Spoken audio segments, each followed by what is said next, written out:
Hello बच्चों, स्वागत है आप सभी का आपके अपने यूट्यूब चैनल कैमगुरु अकेडमी में। तो पिछली क्लास में अपने चैप्टर नंबर 9 की अगर वो नहीं देखा है तो ज़रूर देख लेना, और उसकी पीडीएफ आपको टेलीग्राम चैनल पर मिल जाएगी। और इसी तरह के एजुकेशन कंटेंट के लिए हमें फेसबुक और इंस्टाग्राम पर भी जरूर फॉलो करें। तो शुरुआत करते हैं आज की क्लास की। तो आज हमारा जो सबसे पहला टॉपिक रहेगा वो रहेगा जैविक कीटनाशकों के लाभ, बेनिफिट्स ऑफ बायोलॉजिकल पेस्टिसाइड या बायोपेस्टिसाइड। जैविक कीटनाशकों के लाभ या बायोपेस्टिसाइड्स के बेनिफिट्स क्या क्या हैं। तो देखो, इसमें थ्योरी है, ज़्यादा कुछ है नहीं। पहला प्रॉफिट ये है कि हार्मफुल नहीं होते ह्यूमंस के लिए, they are not harmful for humans. दूसरा इसमें आएगा कि जो हमारे फ्रेंडली इंसेक्ट्स होते हैं, जो अपने कह सकते हैं कि किसी पर्टिकुलर क्रॉप की ग्रोथ के लिए इम्पोर्टेंट होते हैं, उनको तो ये हेल्प करते हैं। और जो क्रॉप को अपने कह सकते हैं डैमेज करते हैं, नुकसान पहुंचाते हैं, उसको ये क्या कर देते हैं, नष्ट कर देते हैं, उनको डिस्ट्रॉय कर देते हैं। तीसरा इसके अंदर आता है कि जो जैविक कीटनाशक है उसका फसलों पर कोई बुरा प्रभाव नहीं होता, यानी कि जो बायोपेस्टिसाइड है उनका क्रॉप के ऊपर कोई भी बैड इफेक्ट नहीं होता। एक इसमें इम्पोर्टेंट जो ये आता है कि जैविक कीटनाशकों के उपयोग से जो अपने पेस्टिसाइड होते हैं या कीड़े वगैरह जो होते हैं उनकी प्रतिरोधक क्षमता नहीं बढ़ती होती। प्रतिरोधक क्षमता जो है वो बढ़ती नहीं है। नॉर्मली क्या होता है कि जब अपने पेस्टिसाइड यूज करते हैं ना, तो जो पेस्टिसाइड की क्वांटिटी अपने पिछले साल यूज की थी, 3 से 4 साल बाद में वो क्वांटिटी उनके लिए इनफ नहीं होती। क्वांटिटी अपने को थोड़ी बढ़ानी पड़ती है, ये किसी की डोज बढ़ानी पड़ती है। क्योंकि क्या होते हैं कि ये जो कीट वगैरह जो होते हैं जो फसलों को खाते हैं, ये धीरे धीरे अपनी प्रतिरोधी क्षमता विकसित करते हैं, यानी कि एंटीबॉडी जो होते हैं वो डेवलप कर लेते हैं उस पर्टिकुलर पेस्टिसाइड के लिए। तो फिर क्या होता है कि अगली बार उनको मारने के लिए, उनको नष्ट करने के लिए अपने को ज्यादा क्वांटिटी में कीटनाशकों का उपयोग करना पड़ता है, लेकिन जैविक कीटनाशकों के साथ ऐसा नहीं है। अगला इसके अंदर आता है कि कई बार आपने सुना होगा कि कई बार क्या होता है, किसान किसी घरेलू या पारिवारिक या आर्थिक तंगी के चलते आत्महत्या कर लेते हैं कीटनाशकों के उपयोग से। लेकिन अगर जैविक कीटनाशकों का उपयोग करेंगे तो वो आत्महत्या के केस भी क्या हो जाएंगे, कम हो जाएंगे। सुसाइड के केस क्या हो जाएंगे, कम हो जाएंगे। एक इसके अंदर और इम्पोर्टेंट प्रॉपर्टी आती है, वो क्या आती है कि जब अपने बायोपेस्टिसाइड यानी जैविक कीटनाशकों का उपयोग करते हैं तो फसल की कटाई जो है तुरंत कर सकते हैं। जैसे कि मान लेते हैं कोई फ्रूट की क्रॉप है, तो अपने जैसे कीटनाशक डाला उसको तुरंत बाद जो फलों की तुड़ाई है वो की जा सकती है, यानी कि क्रॉप की हार्वेस्टिंग जस्ट आफ्टर बायोपेस्टिसाइड के यूज के कर सकते हैं। लेकिन जो नॉर्मल पेस्टिसाइड होते हैं उनको यूज करने के कुछ टाइम बाद में अपने को रुकना पड़ता है फसल की हार्वेस्टिंग के लिए या फसल की कटाई के लिए। तो ये कुछ है क्या है, बेनिफिट्स हैं किसके, जैविक कीटनाशियों के। अब नेक्स्ट इसके अंदर जो आता है वो आता है कीटनाशियों का मृदा में व्यवहार। क्या आता है, कीटनाशियों का मृदा में व्यवहार। कीटनाशियों का मृदा में व्यवहार। Behaviour of pesticide in soil. Behaviour of pesticide in pesticides in soil. तो इसमें अलग अलग व्यवहार है। देखो इसका मतलब क्या है लाइन का, इसका मतलब ये है कि कोई भी अपने पेस्टिसाइड या कीटनाशक मिट्टी में जब डालते हैं तो मृदा के जाने के बाद में कैसा व्यवहार करता है, उसमें क्या चेंजेस आते हैं या क्या उसकी नेचर रहती है, इसके बारे में बात करेंगे। तो सबसे पहला इसके अंदर जो आता है वो आता है वाष्पीकृत यानी इवेपोरेशन या वोलेटिलिटी भी बोल सकते हैं इसको। पहला इसके अंदर क्या आता है, वाष्पीकरण। वोलेटिलिटी। वोलेटिलिटी क्या होती है, वोलेटिलिटी का मतलब है कि जो पेस्टिसाइड या कीटनाशक अपने खेत में डाला है वो थोड़े टाइम के बाद में वाष्प के रूप में क्या चला जाएगा, बाहर चला जाएगा। उदाहरण इसका है डीडीटी। एग्जाम्पल ध्यान रखना है इसमें आपको, डीडीटी। उसके बाद में नेक्स्ट जो इसके अंदर आता है वो देखो कौन सा आता है। नेक्स्ट इसमें प्रॉपर्टी जो आती है वो आती है अधिशोषण की। अधिशोषण यानी कि एडजॉर्प्शन जिसको बोल सकते हो आप, एडजॉर्प्शन। क्या होता है एडजॉर्प्शन या अधिशोषण कि ये क्या होते हैं, मिट्टी के अंदर अधिशोषित हो जाते हैं।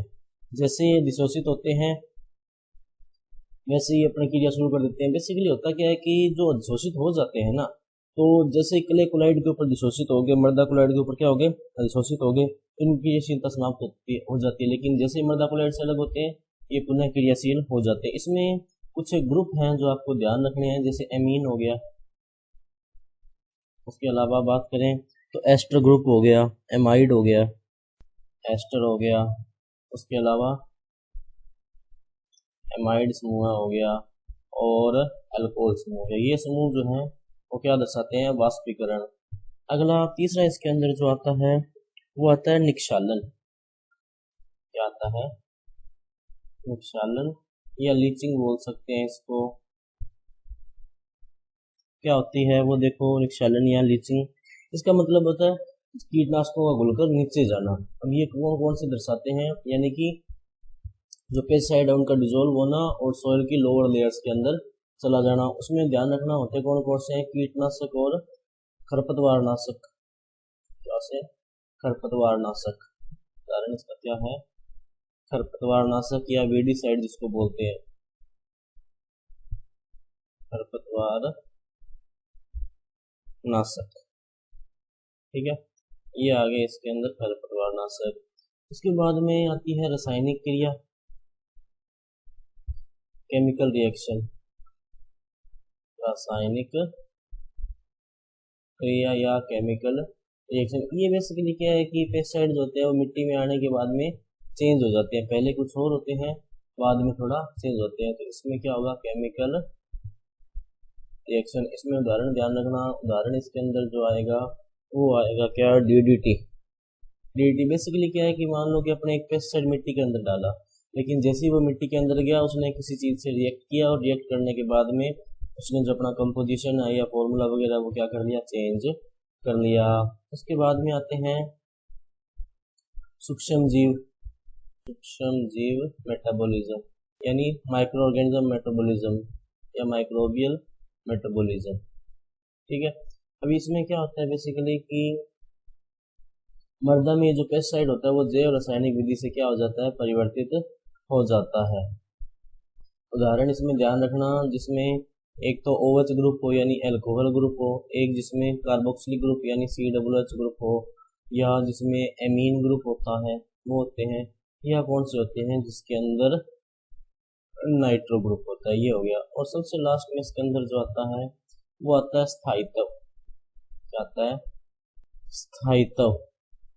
क्या होता है अभी देखो, स्थायित्व में यानी स्टेबिलिटी एक तरह से, या परसिस्टेंस। परसिस्टेंस कह सकते हैं, स्टेबिलिटी थोड़ा अलग सेंस में चला जाता है, परसिस्टेंस कहेंगे इसको। क्या होते हैं, स्थायित्व का मतलब है कि कोई कीटनाशक मिट्टी में कितने समय तक बना हुआ है, उसको क्या बोला जाता है, स्थायित्व। अब कुछ से कीटनाशक होते हैं जैसे 2-4 हफ्तों में समाप्त हो जाते हैं, लेकिन कुछ से कीटनाशक ऐसे होते हैं, पेस्टिसाइड ऐसे होते हैं जो मिट्टी में सालों साल तक बने रहते हैं, तो इसको बोला गया स्थायित्व। जैसे कि 2,4-D है, एग्जाम्पल इसमें आता है 2,4-D। 2,4-D, तो 2,4-D जो है ये 2 से 4 हफ्तों में जो होता है वो डिस्ट्रॉय हो जाता है। लेकिन DDT है, ये कई सालों तक मिट्टी के अंदर बना रहता है, 10 से 15 साल या उससे ज़्यादा भी बना रह सकता है। तो ये था कीटनाशियों का मृदा में व्यवहार।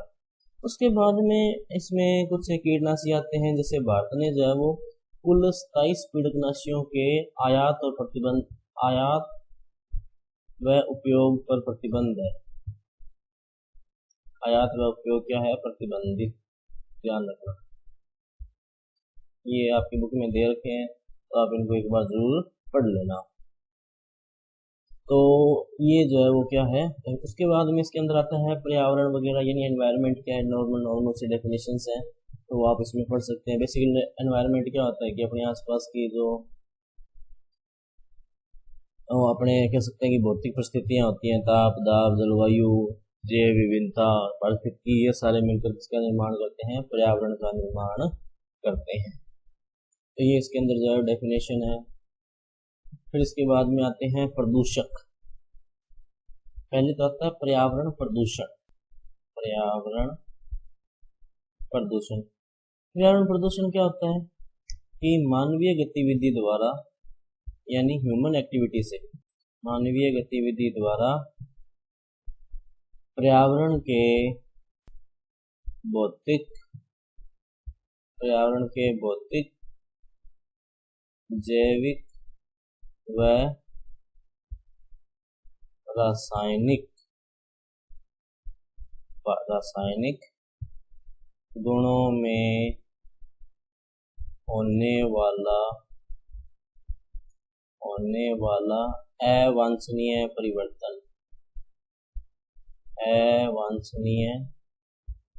परिवर्तन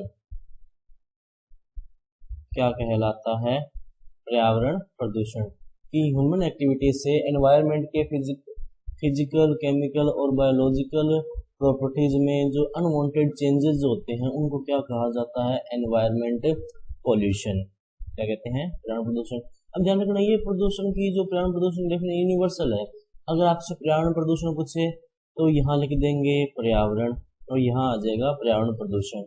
अगर आपसे पूछे जल प्रदूषण तो यहाँ लिख देंगे पर्यावरण की जगह क्या लिख देंगे? जल, तो वो बन जाएगा जल प्रदूषण। अगर आपसे वायु प्रदूषण पूछे तो यहाँ वायु लिख देंगे, यहाँ क्या बन जाएगा? वायु प्रदूषण। और अगर यहाँ मृदा सॉइल पोल्यूशन यानी मृदा प्रदूषण पूछे तो यहाँ पर्यावरण की जगह क्या लिख दिया जाएगा? मृदा, वो क्या बन जाएगा? मृदा प्रदूषण। तो ये सभी जगह हो सकते हैं। फिर आते हैं प्रदूषक, पोल्यूटेंट। प्रदूषक मतलब जो पर्यावरण प्रदूषण फैलाते हैं, पर्यावरण प्रदूषण फैलाते हैं यानी which causes environment pollution are known as pollutants। अब ये भी दो हैं, एक तो जैव निम्नीकृत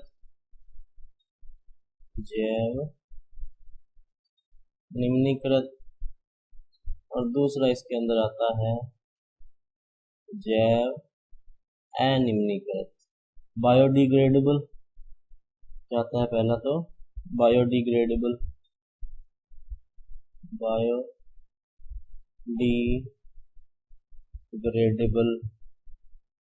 और दूसरा आता है नॉन बायोडिग्रेडेबल।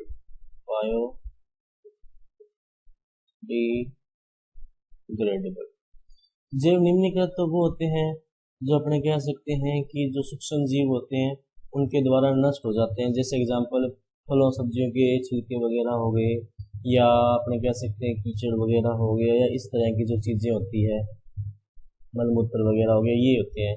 यानी कि ऐसे पोल्यूटेंट्स जो माइक्रो ऑर्गेनिज्म के थ्रू डिस्ट्रॉय किए जा सकते हैं, जिनको माइक्रो ऑर्गेनिज्म प्रोसेस कर सकता है, वो तो क्या हो गया? जैव निम्नीकृत यानी बायोडिग्रेडेबल। और जैव अनिम्नीकृत कौन से?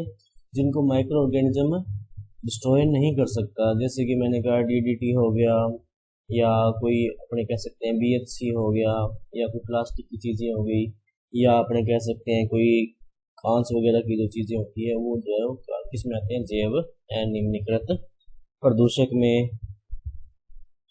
तो बच्चों आज की क्लास में अपने इतना ही रखते हैं, बाकी करेंगे अगली क्लास में। अगर आपका ऐसे रिलेटेड कोई डाउट या कुछ सजेशन हो तो आप हमें कमेंट सेक्शन में बता सकते हैं। अगर आपको इसकी PDF चाहिए तो वो आप हमारे टेलीग्राम चैनल पर मिल जाएगी।